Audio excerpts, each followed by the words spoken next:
Hi everyone, this is Logan. So this is going to be the first of hopefully a few behind the scenes making of videos that I'm going to be making for a documentary I just started recently. I made a Kickstarter for this project earlier in the year and it did very well, which I'm so thankful for all of our donors and all of our supporters so far. When I made the video kind of describing what we were doing, I mentioned that I would make some behind the scenes stuff also. So this is me fulfilling that promise. So for those who don't know or just stumbled across this video on my channel, I am producing a documentary about a pride organization in upstate New York called Southern Finger Lakes Pride. In the documentary, we're going to follow around different members of the organization as they prepare for Corning Pride, which will take place on June 8th. This will be their 5th year of holding Pride and also their 5th year of existence. The documentary will be about the difficulties of being a small nonprofit in upstate New York, especially one for a marginalized group. Even more interesting,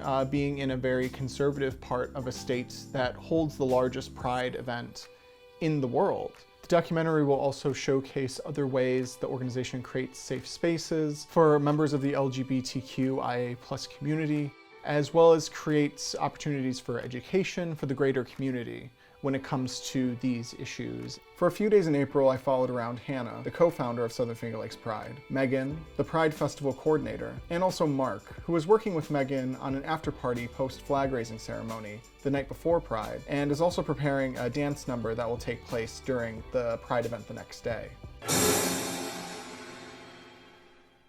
On Monday evening, I got a rental car and then drove upstate. It takes about 5 hours to drive up there. I arrived around midnight and then just basically jumped right into bed.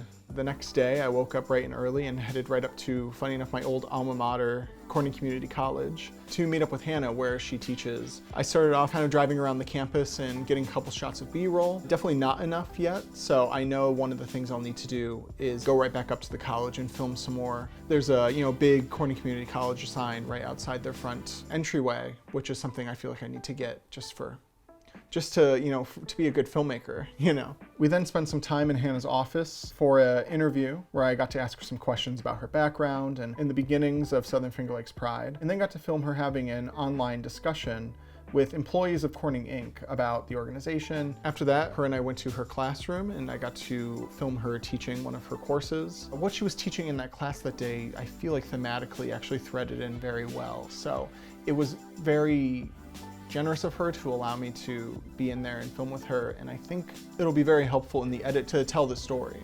Then later that afternoon, I walked around Corning's Market Street and filmed some more B-roll there before heading to a store called Dippity Dooda's, which is an ice cream shop, and that's where Southern Finger Lakes Pride held an ice cream social with people from Corning Inc. who were part of the online course that Hannah had taught earlier. The next day I went to Hannah's place and filmed her speaking with a member of the New York State government who wanted to talk about being able to help out in any way they can, whether it be have a representative of the governor come and give a speech or to have a booth. Later that day I went to Elmira to film with the Park Church, which is a church that's holding Pride in Elmira this year. Southern Finger Lakes Pride co-hosts the event with them, so they're in communication. I also just found it very interesting that a church was holding Pride. The Park Church is part of an Open and Affirming Coalition, which is an organization of churches throughout the country that are welcoming and accepting to all members of the LGBTQIA+ community. They advocate for rights for people within the LGBT community. The founder of the church, Thomas Beecher, was a well-known abolitionist, and actually his daughter is Harriet Beecher Stowe, who wrote Uncle Tom's Cabin.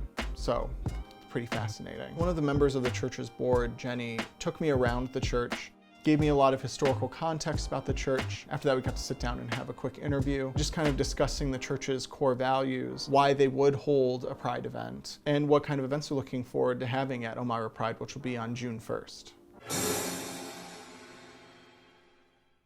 On Thursday, I met up with Mark at his home, where we had another interview. Then I traveled with him to the local fire hall to film him and his dancing partner's rehearsal for the dance they plan to put on at Pride, which I think we got some really great footage of. They rehearsed the dance probably 3 or 4 times, so every time I took a chance to change lenses or to shoot in slow motion or try to get a wide or a close-up, just to get a nice variety of shots. Then later that day, I followed Mark and Megan around Market Street as they talked to a couple business owners owners about their participation in Pride this year. One of them was at Card Carrying Books, which is a feminist bookstore on Market Street. They discussed some ideas about having one of the musical acts, having a meet and greet at their venue. And then we went over to a bar called Volo, which is where they are planning on having their big after party. So Mark and Megan talking with Vinny, the owner, about logistics of how many people they could fit in, where DJs will be set up, basically just a slew of ideas of what they'll be able to get the most out of in the bar. I think it was a really great way to end the whole production week. So that's where we are so far filming wise. Overall, I mean, this was a big 3 days of filming.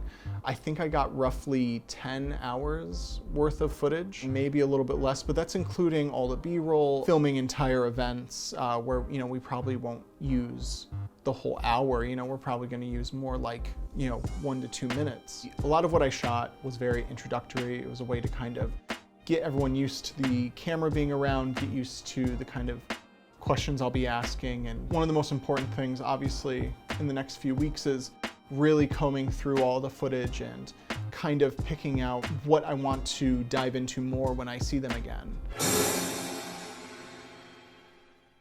So what's next? What's next is pre-production has started for the bigger shoot that's coming up. I'm going to be heading upstate on the 28th.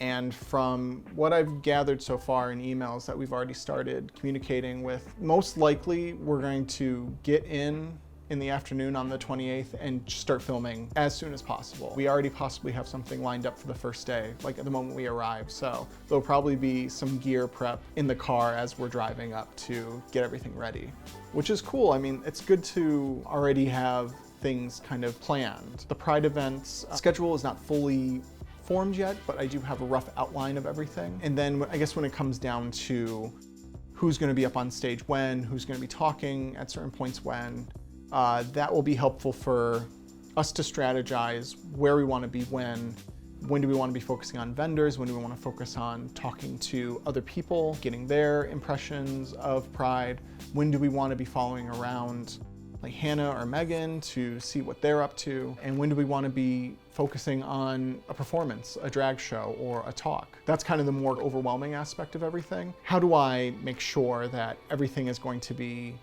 captured in a way that's going to be useful to us later? And I'm also currently in talks about trying to, in between the festivals, being able to come in and film other programs and meetings that Southern Finger Lakes Pride puts on for the community. To be able to capture that, to kind of show the aspect of that Southern Finger Lakes Pride is a year-round organization. It's something that wants to help people every day. Well, that's everything for now.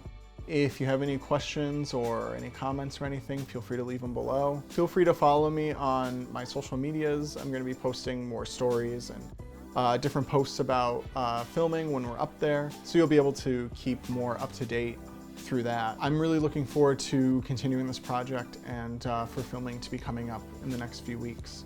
So, you know, please stay tuned, and there'll be another video post Pride where I'll go over some more stuff that we shot, and it's on to post-production. So thank you for watching the video.